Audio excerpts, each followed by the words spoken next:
안녕하세요. 마리의 서재의 마리입니다. 마음 건강을 위해 힐링 도서 소개합니다. 오늘 소개해드릴 책은 성장하는 50은 늙지 않는다입니다. 저자는 정미숙, 출판은 유노북스입니다. 저자는 3년 전에 시작한 독서로 갱년기를 극복하고 큰딸과 함께 작가가 되어 한국 최초 모녀 작가로 활동하고 있다. 이 책 성장하는 50은 늙지 않는다는 50이야말로 나답게 살며 인생을 즐길 수 있는 황금기이며 50에도 열정을 갖고 성장하고 도전하는 가치관, 마음가짐, 태도, 습관, 다짐 등 30가지 이야기가 펼쳐진다. 자, 그러면 바로 본문 내용으로 들어가 보겠습니다. 50부터는 멋지게 나이 들고 싶다. 중년의 내가 가장 훌륭하다. 중년은 너무 이르지도 늦지도 않은 어정쩡한 나이다. 청년과 노년 사이에 끼어 주목받지도 못하고 존재감도 덜하다. 그러면서 책임과 의무는 죄다 짊어지고 산다. 회사에선 살아남느냐 도태되느냐의 긴장 속에서 살고 집에선 아이들 사교육비와 노부모 간병비에 허리가 인다. 아무도 중년을 황금기라고 부르지 않는다. 그런 중년을 인류가 조명하기 시작했다. 인류가 한 번도 가보지 않은 100세 시대를 앞두고 중년 연구가 여기저기에서 꼽히고 있다. 중년의 뇌를 오랫동안 연구해온 과학자들은 이렇게 말한다. 중년의 뇌가 가장 똑똑하다. 중년의 뇌가 가장 똑똑하다니 대부분의 사람은 의아해할 것이다. 40대에 접어든 중년의 대화엔 부쩍 지시대명사가 늘어난다. 저기 가서 저거 가져와 라는 식으로 말이다. 알아듣지 못하면 이거 여기 있잖아 라며 버럭 성질을 내기 십상이다. 거기, 그거, 이거, 여기가 뭔지 머리에서만 뱅뱅 돌 뿐 도무지 고유대명사가 입 밖으로 튀어나오지 않는다. 이름을 바꿔 부르는 건 또 어떤가? 나는 3명밖에 없는 아이들 이름을 툭하면 바꿔 부른다. 나뿐만 아니라 대부분의 중년이 그렇단다. 심지어 이름을 바꿔 부르고는 바꿔 불렀다는 사실조차 인지하지 못할 때도 많다. 이상한 낌새를 눈치채고서야 지금 내가 뭐라고 했지? 역시 나이가 들면 어쩔 수 없어라며 치부해버리고 난다. 이런 경험을 반복하면서 중년의 뇌는 의기소침해진다. 조선시대 왕의 이름과 연대기와 시를 줄줄 외우고 생생히 기억하는 총기 넘치던 그 옛날 학창시절을 회상하며 이렇게 말하는 것이다. 이젠 늙었어. 그런데 뇌의 능력은 기억력이 다가 아니라고 한다.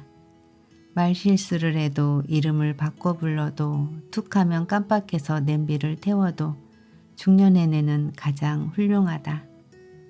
인지와 감정이 균형을 이루는 시기. 케임브리지대 해부학자인 데이비드 베인브리지의 중년의 발견과 뉴욕타임스 의학기자인 바버라 스트로치의 가장 뛰어난 중년의 뇌는 과학계의 파편화된 중년 연구를 집대성해 가려져 있던 중년의 저력을 끄집어냈다. 중년에야 비로소 신을 닮은 지혜와 이성과 기억력을 갖는다. 중년의 뇌는 놀랍도록 유능하고 재주가 많다. 더 똑똑하고 침착하며 더 행복하다. 온갖 것들을 그냥 안다. 인지와 감정이 완벽한 균형을 이루는 시기, 경탄스럽도록 에너지가 효율적인 때 리더를 하기에 적합한 나이가 바로 중년이다. 중년 내의 가장 유명한 연구는 펜실베니아 주립대 심리학자인 윌리스와 그의 남편 워너 샤이의 시애틀 종단 연구다. 연구 대상이 방대하다. 1956년부터 40년이 넘는 기간 동안 무려 6,000명이 넘는 사람들을 대상으로 했다. 다양한 연령대를 대상으로 한 복잡한 인지능력 검사도 있었는데 결과는 놀라웠다. 40대에서 60대까지 중년의 성적이 가장 높았다. 6범주 중 무려 4범주인 어휘, 언어기여, 공간정향, 귀납추리에서 젊은이들을 능가했다. 뇌가 최고 수익력에 도달하는 시기는 성별에 따라 달랐다. 남성은 50대 후반에 정점을 찍었고 여성은 60대에 들어서까지 계속 상승했다. 남성은 공간 정향 검사에서, 여성은 어휘와 언어기억 검사에서 높은 점수를 받았다. 중년과 청년의 내력을 나란히 비교한 연구도 꽤 된다. 일리노이대 심리학자인 신경과학자 아트 크레이머는 항공교통 관제사처럼 빠른 의사결정을 요구하는 일에서 두 집단의 뇌를 들여다봤다. 처리 속도는 젊은 관제사들이 빨랐고 컴퓨터 스크린을 보고 3, 4호 모습을 상상하는 능력이나 모호한 정보를 처리하는 능력은 같았다. 한편 관제사의 핵심 능력 중 하나인 다른 비행기와의 충돌 피하기에선 중년 관제사가 젊은 관제사를 능가했다. 어떻게 이런 일이 가능할까? 뇌과학자들은 중년의 뇌가 다음 분야에서 뛰어나다고 말한다. 경험과 판단력, 나쁜 사람이나 잘못된 길을 알아보는 능력은 중년의 정점을 이룬다. 사회적 전문지식, 타인의 인격을 판단하는 능력도 여기에 해당된다. 인생의 선택에 관한 여러 가지 가설적 질문에서 가장 지혜로운 사람은 65세 전후이다. 재정적인 결정, 신경 경제학자에 따르면 저당이나 이자율 등 복잡한 금전 문제에서 50대가 가장 뛰어난 계산력을 보였다. 통합적 사고, 사물의 연관성을 보는 능력은 중년기의 절정을 이룬다. 패턴을 인식하고 적절한 결론을 이끌어내는 능력이 강하다. 새로운 정보를 접하면 젊은 뇌보다 처리 속도는 느리지만 이미 알고 있는 정보와 상관된 정보의 경우 훨씬 더 빠르게 처리한다.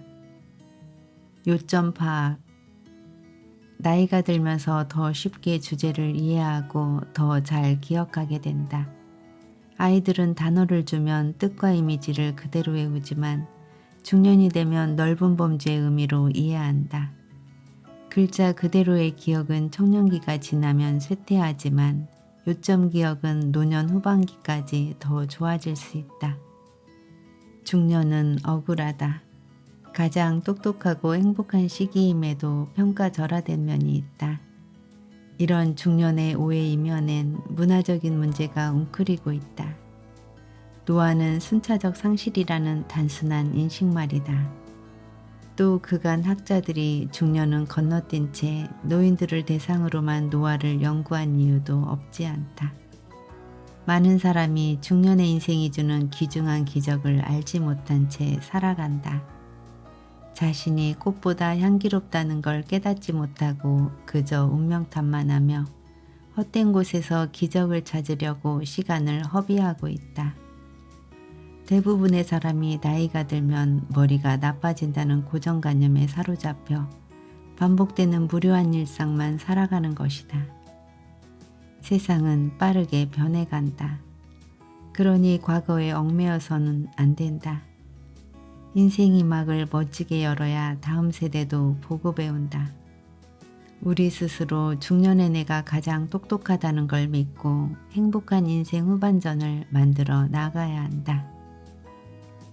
소식과 스트레칭으로 건강한 몸 만들기.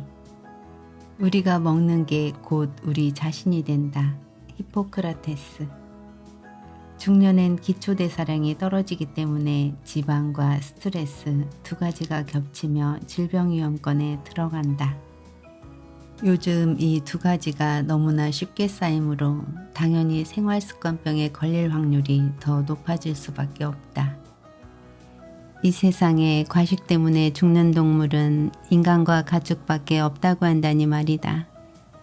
중년의 대부분이 나이가 들어가면서 생활습관병보다 더 무서운 걸로 치매나 뇌질환 등에 걸리지 않을까 하는 생각이 들기 때문이다. 중년 이후에 부족한 걸 먹는 것도 중요하지만 건강을 위협하는 나이살이 찌지 않게끔 먹는 게 더 중요하다. 적게 먹으면 몸에 지방이 축적되는 걸 예방하게 되어 나이살이 빠지고 면역력도 높아진다.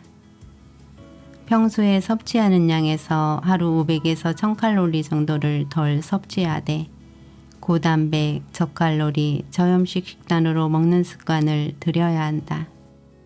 소식은 하루 3끼 식사를 규칙적으로 거르지 않고 먹어도 되고 한 끼를 건너뛰는 간헐적 단식을 해도 좋다. 무조건 적게 먹는 게 아니라 내 몸에 꼭 필요한 정도의 열량만큼 골고루 먹는 게 중요하다. 조금 부족한 듯 먹고 식사 시간을 20분 이상 갖고 천천히 먹는 게 좋다. 천천히 먹으면 포만 중추가 자극되어 적은 양으로도 포만감을 느끼게 되어 지방과 콜레스테롤이 감소하는 효과가 있다. 식사 시간이 20분 이하일 경우 비만율이 더 높다는 분석 결과가 나왔다. 특히 여성의 경우 식사 시간에 따른 비만율 차이와 함께 주중 여가 시간에 앉아서 보내는 시간이 2시간 이상일 경우 비만율이 높았다. 남성의 경우 식사 시간에 따라 비만율의 차이가 보였다. 소식을 한다고 먹는 양을 갑자기 줄이거나 무리하게 단식을 하고 잘못된 방법으로 다이어트를 하면 오히려 기초대사량이 낮아지고 근육이 줄어들 수 있다. 또 먹는 양을 줄이면서 포만감을 높이기 위해 과다하게 단백질 위주로 식단을 짤 경우 신장질환 등의 발생률이 증가하고 콜레스테롤 수치가 높아질 수 있기 때문에 주의해야 한다. 마크 메슨 박사는 미국 국립노화연구소 산하 신경과학 연구실 책임자로 뇌의 노화와 관련한 권위자다. 그는 알츠하이머병을 연구하고 있는데 그의 아버지도 치매로 세상을 떠났다. 그 사실이 알츠하이머병을 연구하게 된 직접적인 계기는 아니었으나 그로 말미암아 이 병에 대한 통찰을 얻게 했다고 한다.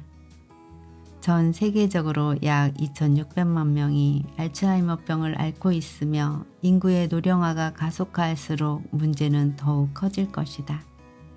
메슨 박사는 쥐들이 기억력 장애를 일으키는지 파악하고자 쥐를 알츠하이머병에 더 취약하도록 조작해 미로 속에서 길을 찾게 했다. 어떤 쥐는 먹이를 쉽게 찾는 반면 어떤 쥐는 길을 잃고 갈팡질팡했다. 길을 찾지 못하는 쥐들은 미로 속에서 어떤 길이 지나온 길인지 금세 잊어버렸다. 알츠하이머병에 취약하도록 유전자가 조작된 쥐들은 정상 식단을 섭취할 경우 금세 치매를 일으킨다. 사람의 중년에 해당하는 한 살이 되면 대부분 학습과 기억력 장애를 뚜렷하게 일으켰다. 반면 메슨 박사가 간헐적 에너지 제한이라고 부르는 간헐적 단식을 하면 최대 20개월까지 어떤 가시적인 치매의 징후도 보이지 않았다. 수명이 다할 때가 돼서야 퇴행 징후를 보이기 시작했다. 50세와 80세의 알츠하이머병 징후를 나타내는 사람들에 빗댈 수 있다. 한편 쥐들에게 전형적인 정크 식단을 섭취하게 하면 정상 식단을 섭취할 때보다 훨씬 더 빨리 퇴화했다. 메슨 박사는 이렇게 말했다. 쥐들에게 고지방, 고가당 식단을 제공하자 놀라운 결과가 나타났다.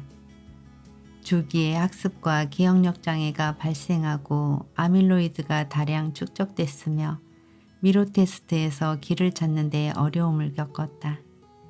먹이가 한정된 동물에겐 먹이가 어디에 있는지, 포식자와 같은 위험 요인이 어디에 도사리고 있는지를 기억해내는 능력이 중요하다. 아득한 옛날 우리 조상도 뛰어난 인지 능력으로 배고픔에 잘 대처할 수 있어야 생존에 유리했을 것이다. 건강하게 살기 위한 7가지 방법. 첫째, 욕심과 욕망이 배제된 진정한 가치를 얻고자 한다. 둘째, 생각이 아닌 설정을 바꾸고 행동하면 성공할 수 있다. 셋째, 하루 30분 산책과 마음챙김 명상으로 건강을 챙기자.